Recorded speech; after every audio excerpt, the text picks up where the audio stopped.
Hi everyone. Today we're going to do something a little bit different. I talk a lot about getting your ribs in, down in and back, and talk about the internal obliques and the transverse abdominis, but I want to really make sure that everyone understands what that means and what those muscles do and how to find them and how to feel them and how to use them, because that is so crucial for just core stability and strength. Especially if you're dealing with any kind of diastasis, umbilical hernias, pelvic floor issues, all of that is your core. The core is so important because we have a pressure system going on and we need to regulate it. So if you are in a constant high pressure system where you're holding your breath, or you have a lot of air in your intra-abdominal cavity that you never get out, or you're really extended, or you're really tense, or whatever is causing that high pressure system, if it's always high pressure, that's when things start to fall apart. We don't always want to be in overdrive. Overdrive is used when we really need to lift something heavy, or we are sprinting to go grab something really fast, or if there's an emergency or whatever. We don't always want to be in overdrive. So really thinking about that and keeping that in mind, we want that pressure system to fluctuate. If it's always high pressure, that's when things, the pelvic floor is gonna either be way too tight and not let go, or just finally give up and fall out, or the pressure pushing on your diastasis, and you get that, when you go to exert yourself, you get that pooch, or that, the pressure's pushing out on that linea alba, that connective tissue in between your rectus abdominis muscle. So I want you to pause this video, go look up internal obliques and transverse abdominis, and see what those muscles look like, so that you know what you're trying to feel and where they are.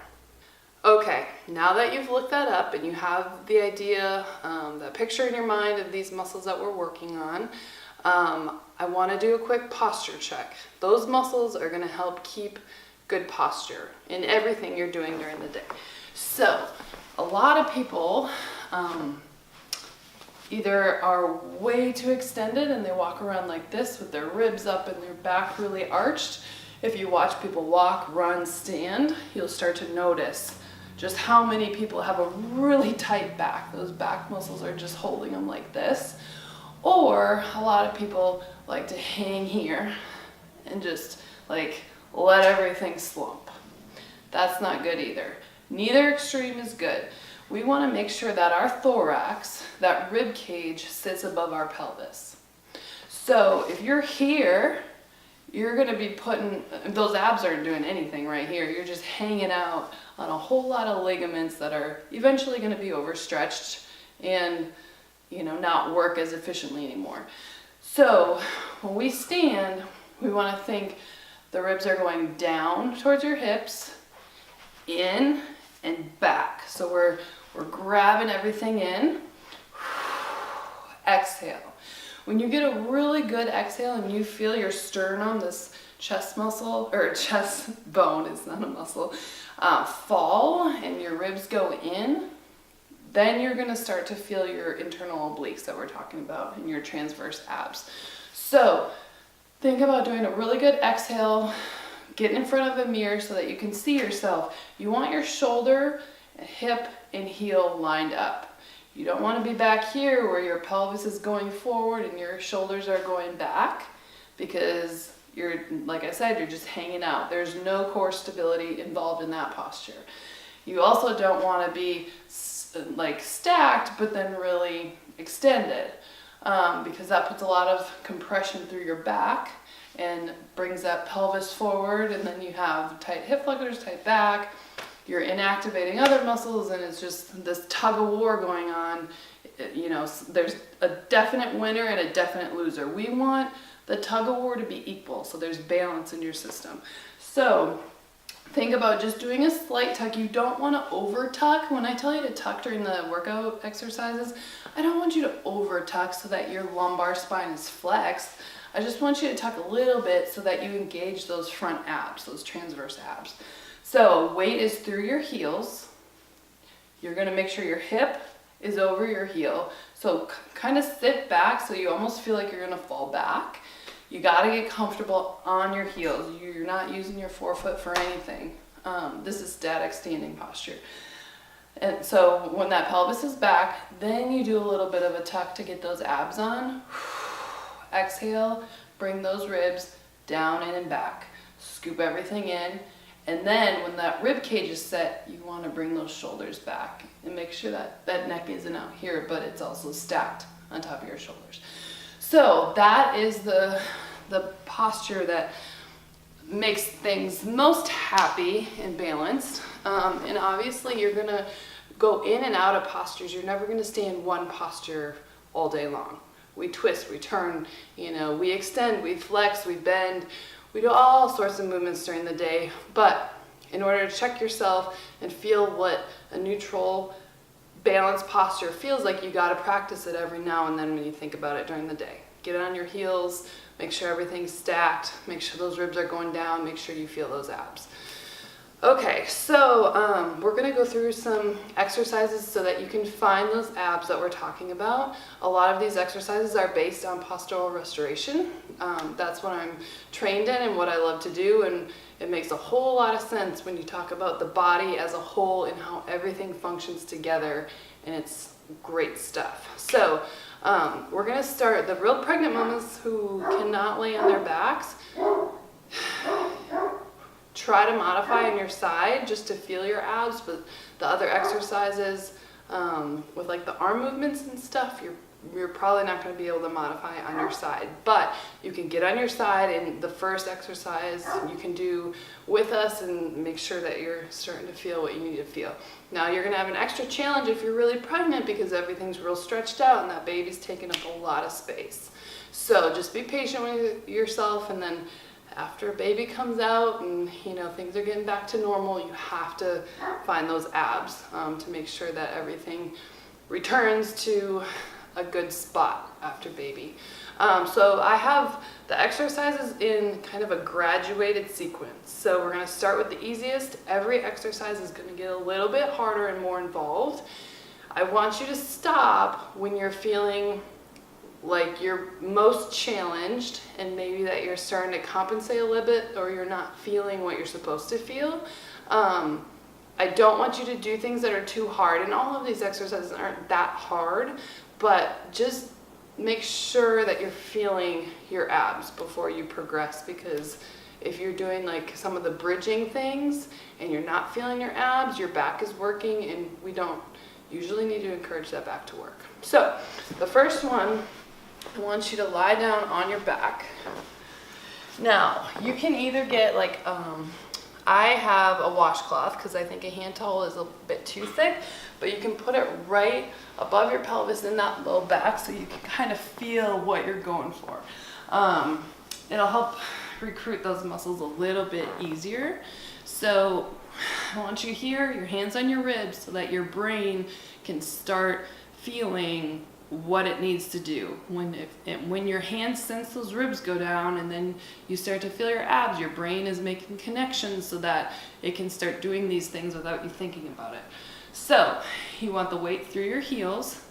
You're going to just do a little bit of a tuck so that you're almost pressing that low back into the washcloth under your back, and you're going to exhale. We're going to do this 5 times. In through your nose, out through your mouth, full exhales until you can't possibly exhale anymore. Okay? So inhale.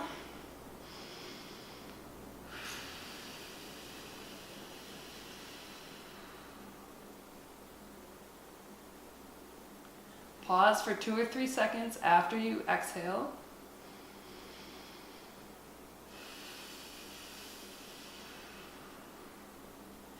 I want you to feel every vertebrae on the ground.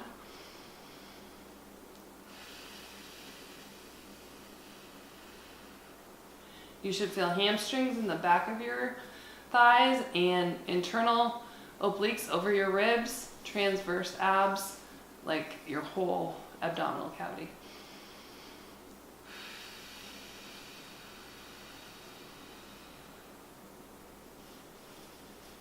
So if you watch, most people when they lay down, they're like this. And they breathe and that they let their ribs flare without abs. You can keep breathing and practicing, and I'll talk a bit.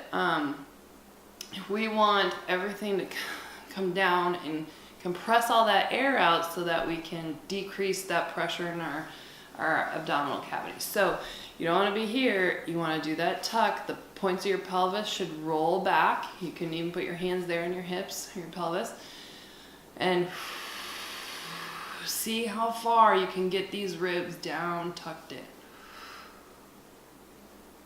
So you're right here. I got all my hair out, I think. So instead of being here, bring it all together right here. Now when you get those ribs down, you can think of bringing your belly button in a little bit. You don't want to suck that belly button in, but when you're doing your tuck, you feel your back on the ground, your ribs are down, in and back. Then, you know, if you think deep abs and just bring that belly button in just a little bit, it might trigger those transverse abs a little bit better for you. So another thing is you do not want that six-pack muscle or the rectus abdominis to be overworked, because that's a really good compensator, and the stronger that is, the less likely you're to use your internal obliques in your transverse abdominis. So we want to shut that off, especially when we're doing deep abdominal work. So feeling right there when you're exhaling, everything's set, you're feeling those muscles, try to make sure that's a little bit soft. It shouldn't be 100% engaged. I mean, it's going to be a little bit engaged, but you don't want it running the show. So make sure that that six-pack muscle is not the main player in all of this, okay? So again, internal obliques are around your rib cage. They're bringing those ribs down. Transverse abdominis is pretty much your whole abdomen. Okay, the next one we're going to do is going to involve reaching a little bit. So I'm going to have you do a good exhale, weight through your heels. So you're doing a little bit of a tuck, feeling your low back and mid back on the floor. Good exhale, ribs down. Now you're going to just reach on, and you're encouraging the reach on the exhale. So shoulder blades slide down your rib cage. Exhale, you're going to reach. 5 good exhales. Encourage that reach on the exhale. Make sure that all that pressure, you feel equal pressure in all your vertebrae on the floor.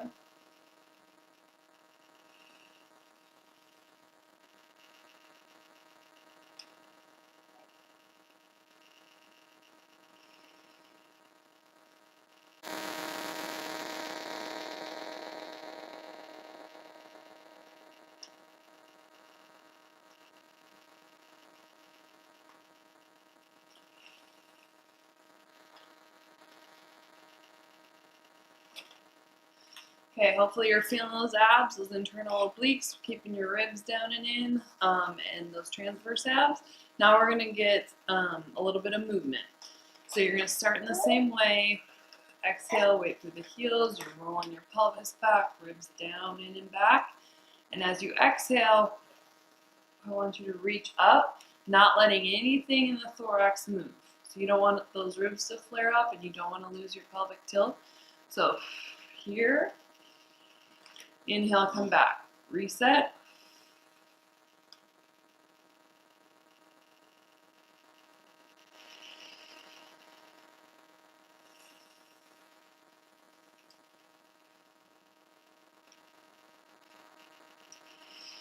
If you get, near the floor, I'm shaking a little bit. You should really feel those abs working.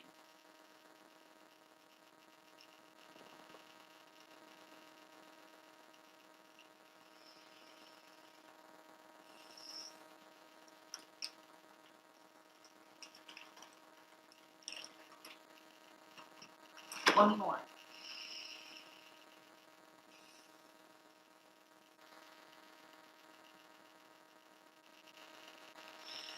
Okay, good. So now we're going to do alternating the arms up and down. Same starting position, we'll do 5 breaths. Really focus on that rib position and keeping that tuck, so stable pelvis. All right, so good exhale to start.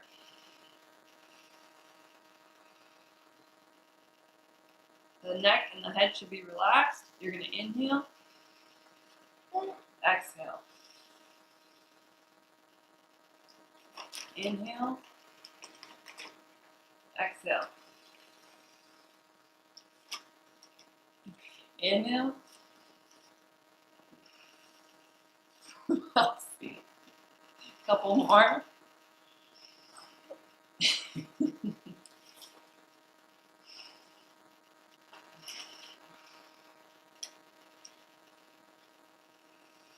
Try not to let your pelvis or your rib cage move at all as you're moving your arms.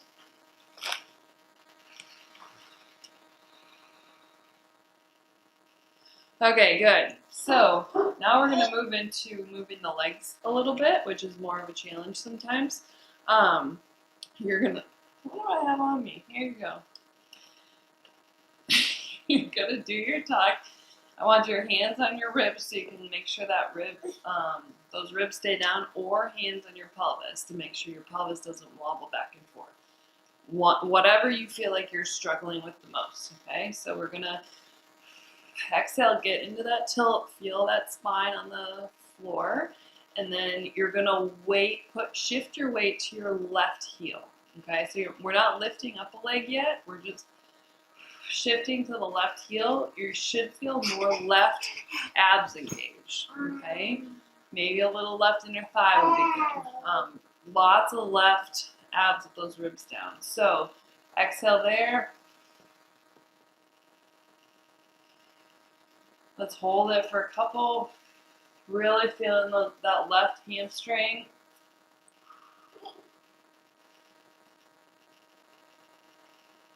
Full exhales.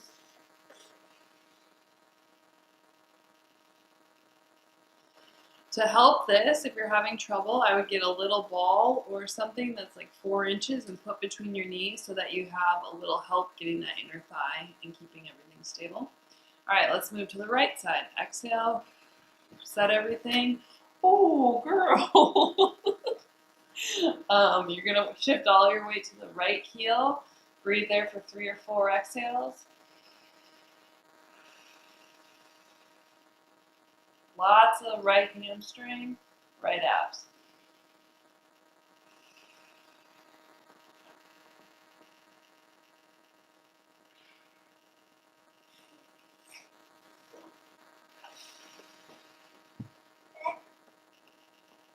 Switch back to the left. So all your weight should be through the left heel, but your right foot is still on the ground.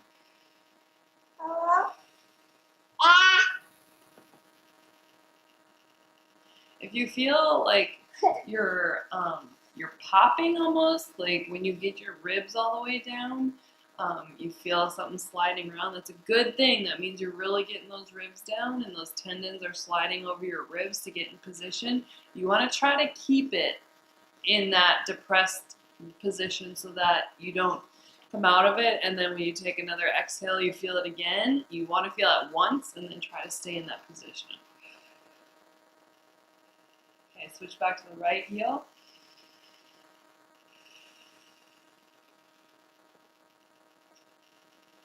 Try to keep your shoulders relaxed. It's hard, but try.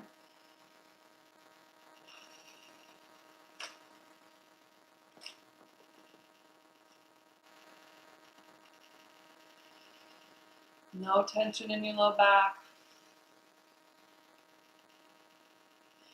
All right, now we're gonna step that up. So if that was challenging enough, stop there.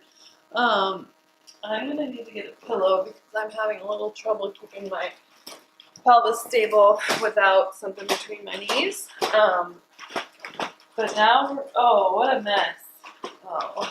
So now we're gonna actually lift up a foot when we transfer our weight to one side. Thank you, Elsie.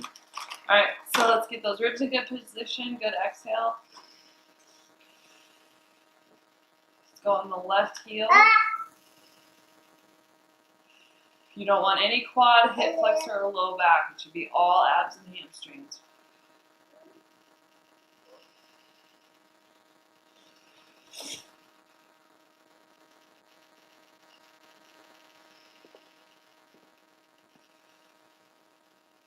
All right, right side. You might notice one side is stronger than the other side. My right side is a lot stronger. I can stabilize so much easier. So then you want to do double on your weak side. So if you're doing, 4 or 5 breaths on one side, you notice the other side's weaker, do double on that side.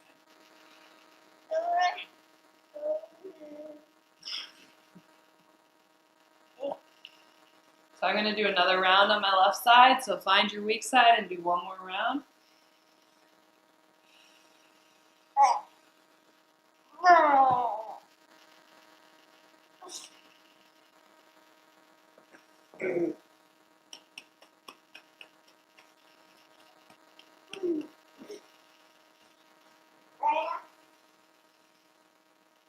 So I'm struggling on that left side today. I can tell when I pick up my right foot, my shoulder just goes forward real hard, and I can't keep my shoulders relaxed. So keep tabs of all that. If you're helping with your neck and your shoulders, it's probably a little bit too hard. You need to scale down a little bit and really get stronger in a little easier position before you challenge yourself with whatever exercise you're doing.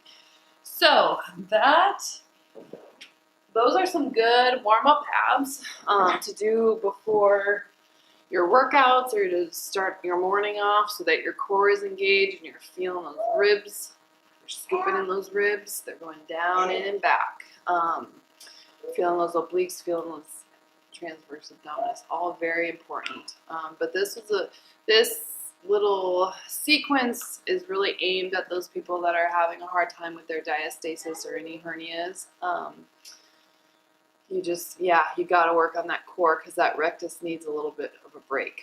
So it's all about obliques, internal obliques, and transverse abs. So hope you enjoyed it. I would love feedback. Just find those abs and we'll see you later.